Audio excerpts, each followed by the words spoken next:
Hey guys, we're about to go see Oppenheimer. We started off this Alex visit seeing Barbie, and we're ending it seeing this one. And when we get back, we'll obviously do an Oppenheimer review, but we'll also add in our thoughts about Barbie. I mean, we were on the stream on Sunday, but given how some of that went, I think it's a good thing to have a separate video. Yeah. So we'll talk a bit about Barbenheimer as a whole. Yeah, I mean, I guess quickly, just Barbie was fine. Oh, Barbie was fine. For what it was. For what it was. We'll go a bit more. It wasn't for me, but, you know. Oh, I get it.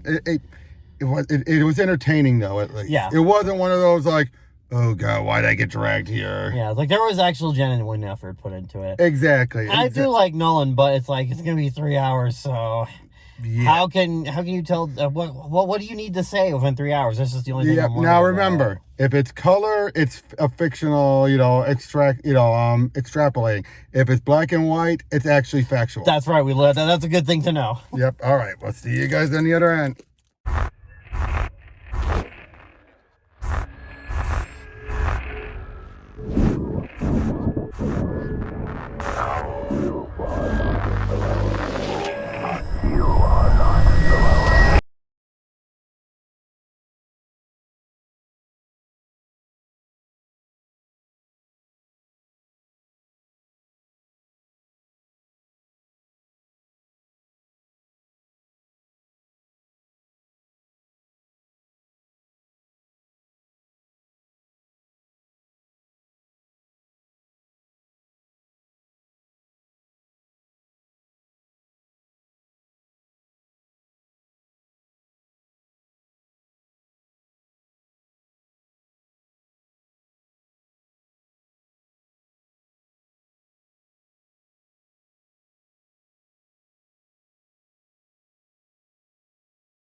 Hey guys, we got done seeing Oppenheimer, and it was really good. Really good. Probably one of Nolan's best. Honestly, yeah. How did it go? And is it better than The Dark Knight? No. I still say Dark Knight wins out in his overall resume. But yeah, it's still my favorite ever. Yep. But I think especially his writing, I think, has improved on this. It's not just being like analyzing every little thing. It's about people and people trying to get this bomb together, led by this one person, Oppenheimer. Yep. And it goes into his life, and he's really a really complex character. He's a really complex guy. It's a good movie. It's about the characters. It's about the characters. Yeah, exactly. And now, okay, first of all, we said we were going to talk about Barbenheimer in general, so let's talk about Barbie just quickly. It was still a fun movie, like you said before at the intro. Yeah, it was fun. It was fun. I mean, basically, Barbie, it's very meta commentary. Yeah, it's very meta commentary. And I know some people could be like, on that, but I think for what it did its best. It did. You could tell it put effort, especially when especially like the designs of Barbie World. Yep. Because they look like they're right out of the toys. Exactly, right down to the whee. But yeah, basically Barbie is. It's basically the way it works is Barbie is like each Barbie's connected to some kid or whoever their owner is. They don't go into much detail about how that works. Yeah, but I think it's all about the strongest voice. I think is what they're going for. Yeah. But it basically like for them when they go through like. Oh, there's no water, but they feel like there's water. They don't drink, but they are drinking. And like if Barbie's on the roof, she's like, most girls don't, and most people with the toys don't have them walk. They just go, yeah. I love that. And basically everyone has a job, but she's stereotypical Barbie. She's the one you think of when you see Barbie. Exactly. Blonde hair, the fancy clothes. The bathing suits. Yeah. And then you have all the different Kens, but then you have stereotypical Ken who is his life was on Barbie. He's the accessory. But it was just that particular one. You know, it was just him that was having the issues. The other ones were they were so confident. They're like, hey, Ken. Yeah. Hey, Ken. I know. And Alan. Yeah. Oh, everyone hates Alan. Yeah, played by Michael Cera. Who was great. Okay, the casting in this movie was perfect. Just great cast. I mean, Margot Robbie, that smile of hers.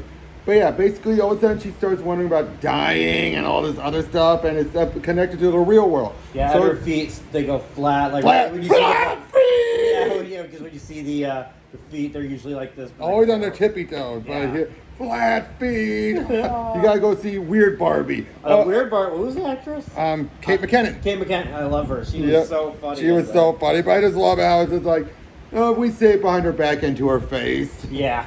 But yeah, basically she's the embodiment of every type of Barbie someone messes up. They cut the hair, they burn it, they break the legs. They're drawing them. Yep, she's constantly in the splits. Because, YouTube are like, yeah. Yep, or scribbled on or burned. And she basically tells, and I love how I was like, you have a choice. You don't choose. No, you don't really have a choice. They just gonna make you feel more important. Yeah. I love how she's blunt about that. Like, you don't really have a choice. Yeah. But basically, she has to go there, find this, whoever the person holding the doll is. She thinks it's the kid at first. Yep. And then, and basically, she's supposed to go there, get it resolved, and coming back. And Ken comes with her because he wants to help. Yeah. But then once he gets there, and this is where people make the complaints, he missed the mark.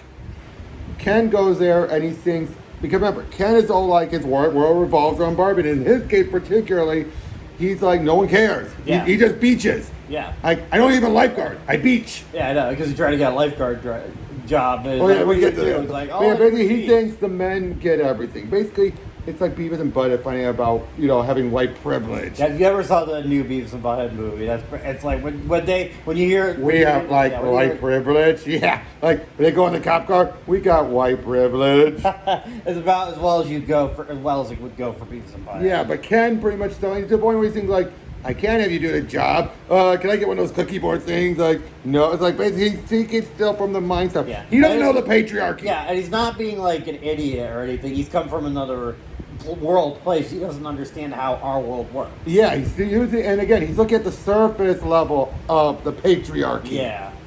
And Mattel, not as bad as I thought. I mean, obviously Mattel had final say on all this. So they weren't going to have himself be that mean-spirited, but Will Ferrell's character was great. He was really a man baby still a man child, but more restrained. Yeah. It wasn't elf level bad. But it didn't come across like they may villainize him. No, especially the bit when because basically, okay, we'll get to that. We'll get to that bit. But so Barbie finds the girl, and the bit was one girl saying, "Oh, you're a fascist," and all that stuff. It's a joke, people. She was doing it because she's surrounded by people who are like, isn't it stupid? Yeah, it's so stupid. You're a fascist, things like that. Yeah, I'm cool, I'm cool, yeah. And Barbie's upset, goes to Mattel, but Ken goes back to Barbie. Let's be honest, that's when you start to become a teenager, you become super cynical about things. Exactly. But yeah, Ken goes back to Barbie Land and makes it Kendom. Yeah, Kendom. And basically, I did like the comparison to smallpox. There's no defense. Yeah. So as far as everyone thinks, like the men start acting like, give me a beer. They're like, sure, and then they're still brainwashed. Yeah. But then some of those moments where someone could misconstrue it, like, ooh. But it's like, if you see the full context, you understand why. But then Barbie finds the mom. It's the mom, actually. Who turns out she's been depressed, so she's part. She's also been denying her wild side. We find out, but she's basically been so depressed that she's been passing it on to Barbie. And when Ken goes there, somehow it affects the real world where they start making some of the toys like that. And the guy from Mattel sales are through the roof. People are buying all of these Ken stuff, and he's like, "If I'm not about the bottom line." It's like, whoa. Yeah. And then Barbie. You have a great moment where they're trying to put her in a box. It never really goes anywhere, but she does meet with the ghost of Ruth, her creator. Yeah. Played by I'm blanking on her name. From Cheers. Carla from Cheers. Great job. She was great. And basically you see her throughout all, and she's giving her some advice. Barbie then goes back with the girl and her mom, and they find out Ken ends up taking over, and they gotta fix it. But it takes them getting to get through them, especially when the mom starts pointing out the hypocrisy. You gotta be this, but you can't be that. You should sleep with men, but if you do it too many, you're a whore. Things like that. It's just like, yeah. But the way the Barbies go about regaining control can come across a little bit manipulative. oh, very much so. Yeah, Especially towards the end. Yeah, and even that there, it's like, okay, I can understand why someone might make the argument about that. That's true, and they do play it up like, oh yes, women manipulate. Isn't it good? Yeah. And that's a problem. But that is a problem. I know Tristan agreed with that on the stream. Yeah. But yeah, they're able to get things back to normal, but not back to the way it was. They make it very clear, seeing the change. Like, the Madam President curves it like, with the Mattel logo covering her mouth. Yeah. But it's like, whoa. Yeah. And I think I heard some people said it should have just been like balance restored, everything should be back. No.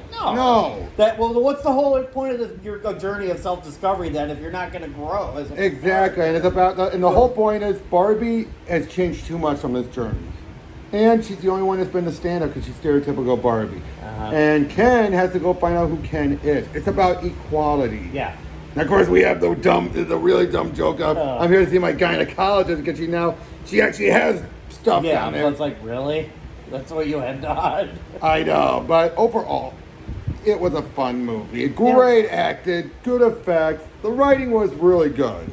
Not Oppenheimer level greatness, but what it was fun. It wasn't utter garbage. Yeah, I know there's going to be people in the comments who are going to say, what do you mean? Yeah. I mean, if you look at it from a certain way, you could tell this was made with a lot of passion. Like, because I remember I would see commercials and clips from those old Barbie CGI movies they did back in the day, and they're just like... They're still doing them. Well, yeah, but it's still more like stereotypical. Oh, they're usually they're just playing Barbie in a fairy tale, things like that. Yeah, they're like, oh, look, me, I'm happy and perky all the time. And it's like, no, here they actually... Toy Story got it better. Oh, God, yeah. Are they gone? Is everybody gone? Oh, my God. My cheeks. I can't keep smiling like this. I am exhausted. That's still great. But what is this? It's fine. It's not for me. I probably won't be seeing it again, but... I might when it comes to Max or whatever, but now to Oppenheimer. Yeah, Oppenheimer I would see again. Yeah, it's...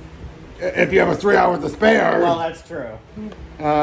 It actually didn't feel like 3 hours until the bomb got dropped, which actually is only about... That's actually the end of the second act. Yeah, it really is. But basically, this is about the life of Robert Oppenheimer. Hey! And how...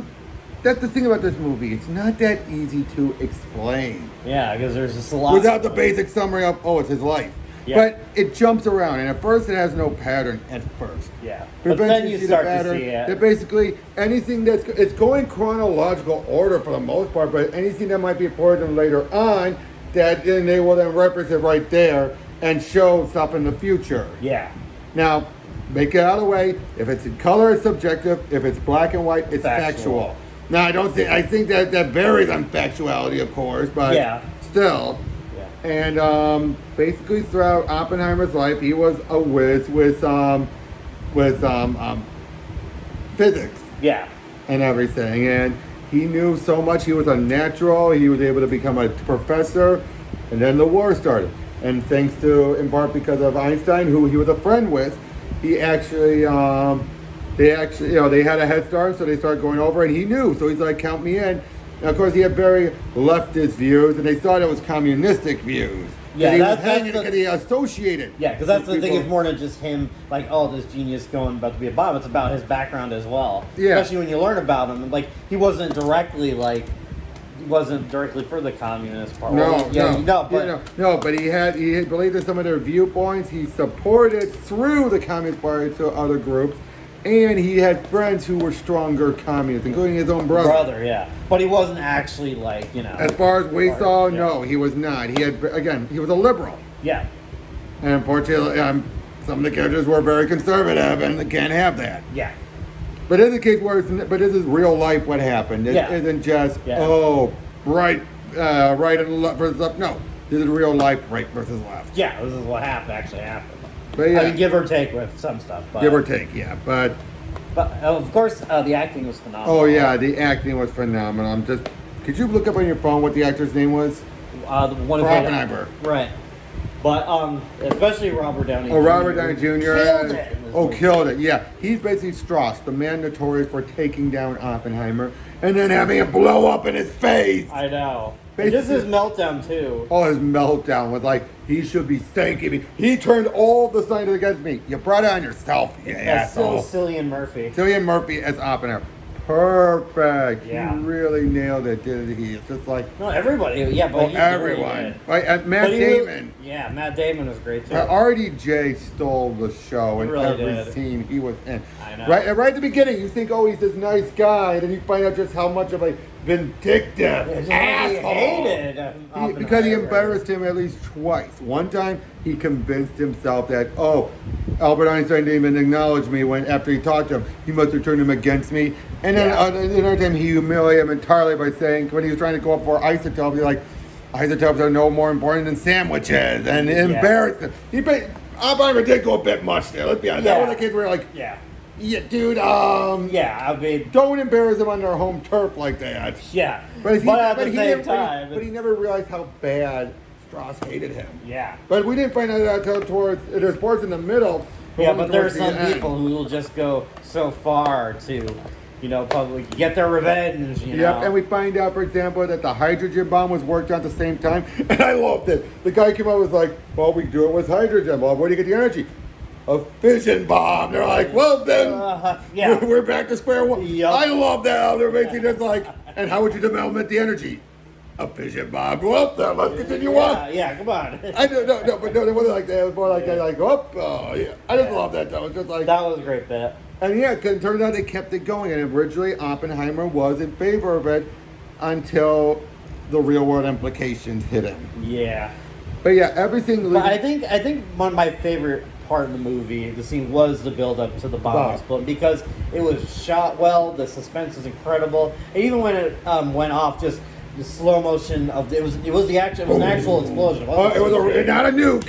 Yeah, but they made sure they got enough explosions that could replicate, like the actual equivalent of what the nuke's explosion was. Because people always forget, it's not that perfect mushroom cloud. More like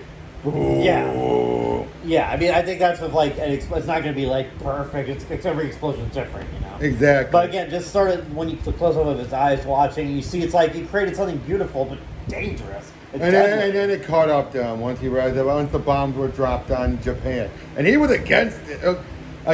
But then Strauss because he wanted to manipulate and get rid of Oppenheimer, and he had the ability to do so. He did a kangaroo court to strip him of his security protocols and make sure they weren't renewed. And I was pissed throughout all that. It really was. And I think that went on a little long. It did. That's the one where we get it. It's a kangaroo court. Yeah, I wasn't going to win this. Yeah, I mean, again, that's why I was kind of like, Nolan, you don't need a 3-hour movie to convey something. I mean, again, they want to cover everyone and make it clear. And I think that works still, covering everyone. But so there is some fat that wasn't needed. Exactly, but throughout all that, we get it. It was a kangaroo court. Yeah. We get it. Yeah, get it. He's going to lose. We get it. He was screwed. I've been screwed. Yeah. But again, the only weird part of the movie was the beginning with the apple. Oh yeah, we poisoned it. It was for his tutor. His tutor, right? Or not? Yeah, his tutor. And then there was another guy who was going to eat. He didn't want to eat it. He was like, "Oh, there was a worm in there." Yeah. But it was like, what's the point? I know, because you said that one of Oppenheimer's his grandson felt that was not needed. Yeah. It was weird. I mean, I get it was also a fictional thing, but even then, it's kind of puts him. Matt Damon was great in this as the main guy. The guy who pretty much founded the Pentagon. Yeah. I don't know what it is about Matt Damon. He does great when it comes to just being not full on American, but just laid back. That's how he was. He was just kind of laid back, chilled, kind of. But still, except when he got mad. Although, there's a one point where someone had broken protocol, went to Chicago, and he's grilling him, and he's like, "I quit." What if he could go to people? And I guess we'll have to kill him. No, I'm just kidding. He hates my guts, but he doesn't hate America. I'm like, I just love it. He's like, Well, guess what? He does it with such straight face, like, well, guess we'll have to kill him. Nah. I'm just playing. But I also loved how even during the kangaroo court, yes, he had to say I love how he had to say, like, if I went by with the AEC's protocol, I wouldn't have hired him. Like, thank you. And like, I wouldn't have hired any of them. Thank you. But he's like, but no. And even at the end of the kangaroo trial, they said he is loyal American, but unfortunately, because of all of his actions, make it very clear, kangaroo. Yep, he still lost his security. And because it damaged his reputation, he became a martyr. Oh, you also had stuff like the nudity was Yeah. not really needed. No. But I did like that one bit though, when they're talking at the board about his affair, and then the camera rolled and you see him naked. He's all bare before them. Yeah, then like they actually showed the woman he was having the affair with comes in and they have sex.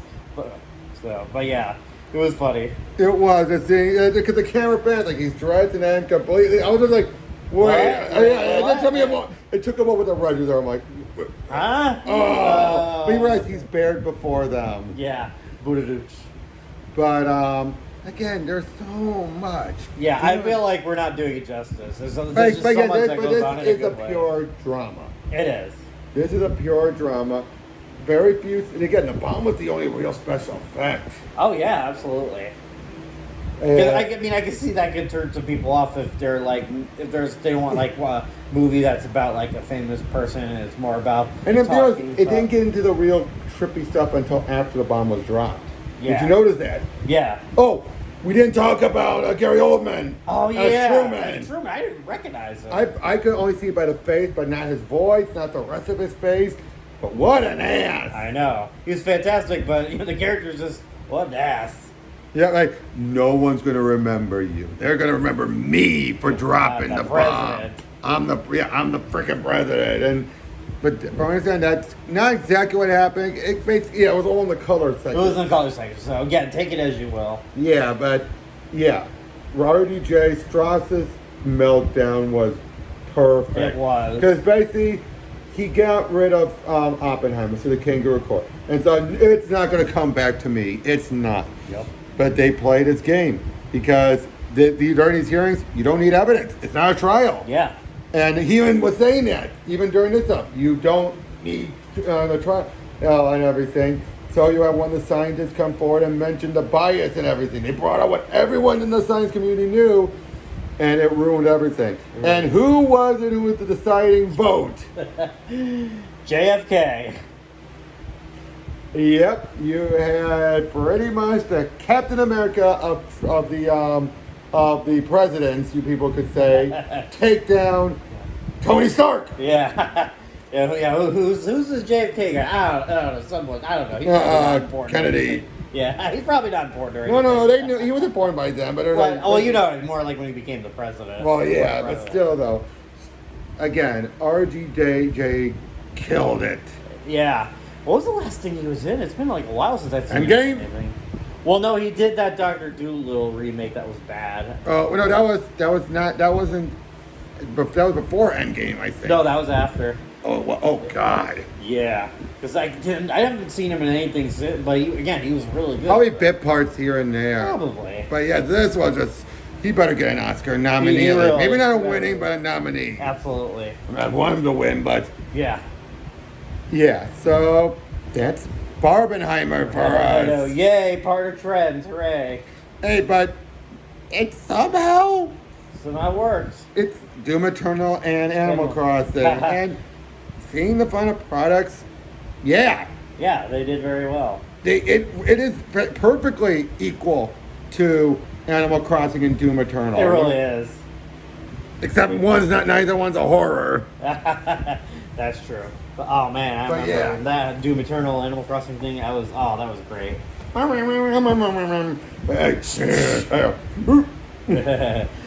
like you said, I think both movies were good. Mm-hmm. But I preferred Oppenheimer. But I think people will enjoy Barbie. But you were still entertained by Barbie. Yeah. You didn't regret seeing it. No, I mean, I wasn't sure what to make of it, but going in, I was just like, again, there was a lot of effort that was put into it. Exactly. Say what you will about, you know, the message behind the movie and all that. It looked like these were actually made by people who wanted to do something unique. Exactly. So, that's all we've got. We'll see you guys later. Yeah, bye-bye.